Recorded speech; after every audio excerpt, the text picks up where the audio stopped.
E o Flamengo talvez tenha jogado como boa parte do Flamengo de 2019 por conta de se parecer muito, de voltar a ser parecido com o Flamengo de 2019, né, Mauro? Afinal de contas, do meio para frente hoje, ele voltou exatamente com a base multicampeã do ano de 2019. Quer dizer, aquelas tentativas de mudanças, tal, que a gente discutia aqui na edição do Linha de Passe logo depois da derrota do meio da semana, houve um recuo, elas desapareceram, hoje fez, digamos, um pouco mais convencional o terreno e o Flamengo venceu com bom futebol em boa parte do jogo lá no Couto Pereira, venceu a primeira no campeonato, sob muita pressão, Mauro. Esse era um jogo em que o mais importante para o Flamengo era vencer o jogo e jogar uma partida pelo menos aceitável, né? Eu acho que foi uma boa partida para uma semana complicada com jogadores nitidamente em má forma física e técnica. Especialmente os dois atacantes, Gabigol e Bruno Henrique, que seguem mal, perdendo oportunidades, escolhas erradas. Para compensar, o Arrascaeta jogou bem, jogou de saída, fez o gol da vitória, deu passe para os companheiros. O Gabigol voltou a perder essa chance que a gente está revendo aí, como tem acontecido em todos os jogos, chances diante do goleiro, que ele normalmente não perde, ou não perdia, né?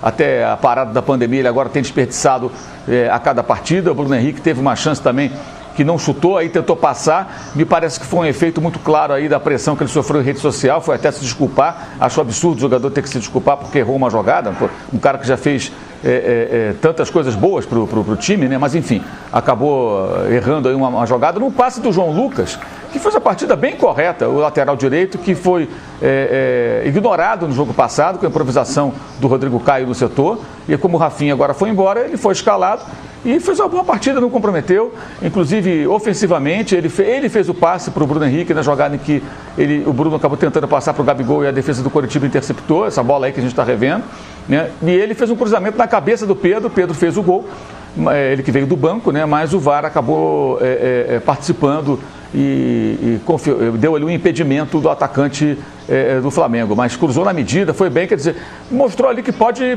quebrar um galho, não é um jogador para ser titular, mas pode quebrar um galho, pelo menos ele hoje ganhou essa confiança.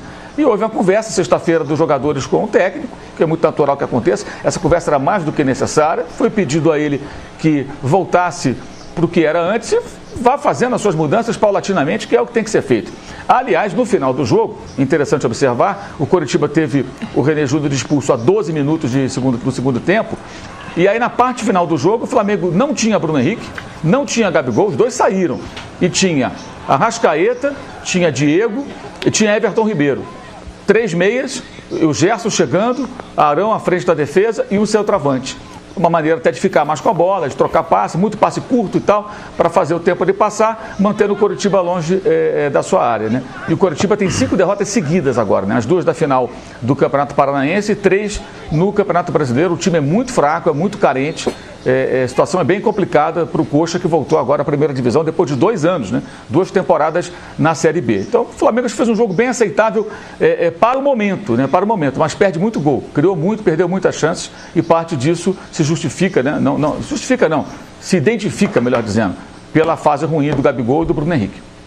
Pois é, né, Paulo Calçade? São 5 jogos sem gols do Bruno Henrique e agora 7 jogos sem gols do Gabigol. A dupla aqui, digamos, disputou, e foi uma disputa para lá de saudável, o status de o melhor jogador do campeonato para muitos o Bruno Henrique, para outros tantos o Gabigol. Quem ganhou a bola de ouro aqui do prêmio Bola de Prata dos canais ESPN foi o Gabigol, mas poderia ter sido o Bruno Henrique e tal. Então eles disputaram e foi uma disputa em altíssimo nível. E os dois chegam a essa marca, em se tratando dos dois, né, dessa dupla, impressionante. 5 jogos sem gols do Bruno Henrique e 7 jogos agora sem gols do Gabigol.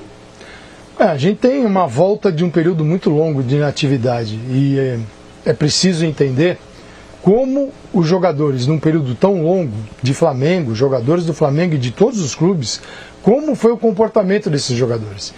Por mais treinamento que eles tivessem durante esse período, é diferente de conviver dia a dia com um time de futebol.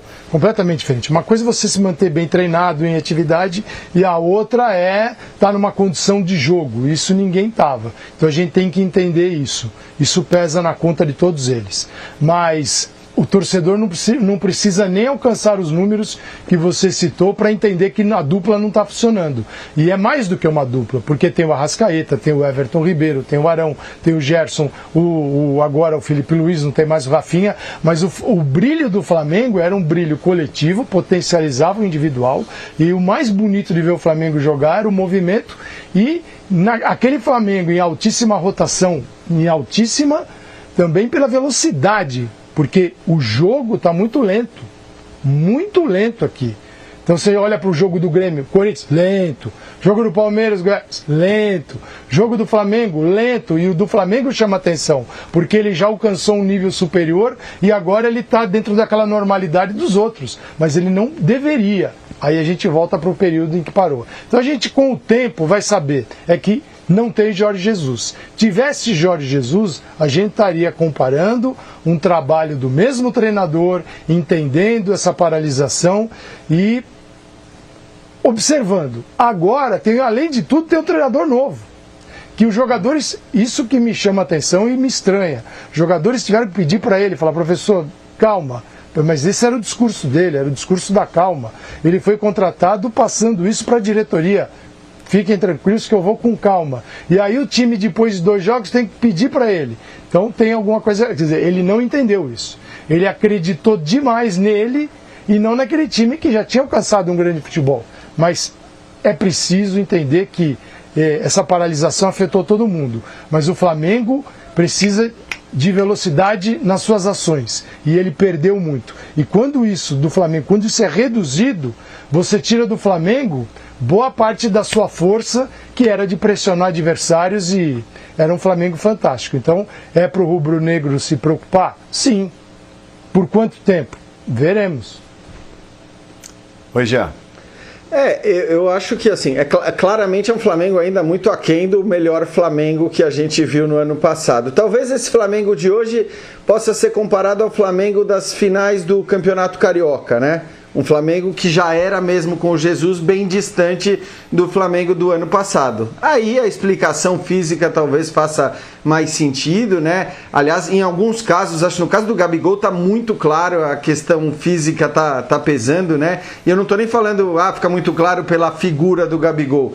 Eu tô falando pela lentidão de reação do Gabigol em certos lances, né? Tá muito claro que ele demora mais do que costuma demorar, do que a gente viu no ano passado. De qualquer forma, como disse o Mauro, acho que assim, a vitória era importante nesse momento, porque o Flamengo perder as 3 primeiras era inimaginável. Vale lembrar, né? O Coritiba teve um jogador expulso ainda no começo do segundo tempo, então era de se imaginar que o Flamengo matasse o jogo rapidamente. Isso não aconteceu, depois até correu o risco de empate. Então acho que assim, é um Flamengo ainda muito distante do melhor, mas é um Flamengo que pelo menos sabe aproveitar a qualidade das suas peças, né? Ainda que algumas delas não estejam no máximo. E eu queria destacar a atuação do João Lucas, porque eu acho que assim, ele vai ser importante, cara. Não dá para imaginar, e eu acho o Isla um ótimo jogador, confesso que não sei em que nível ele está, né, físico, aos 32 anos, há muito tempo eu não o vejo jogar, mas se for o Isla que a gente viu jogar durante tantos anos na Juventus e na seleção chilena, se for algo próximo daquilo, será um belíssimo reforço. Só que é um reforço de 32 anos que também não vai poder jogar nesse calendário doidão que nós temos ao quadrado nessa temporada, não vai poder jogar o tempo todo.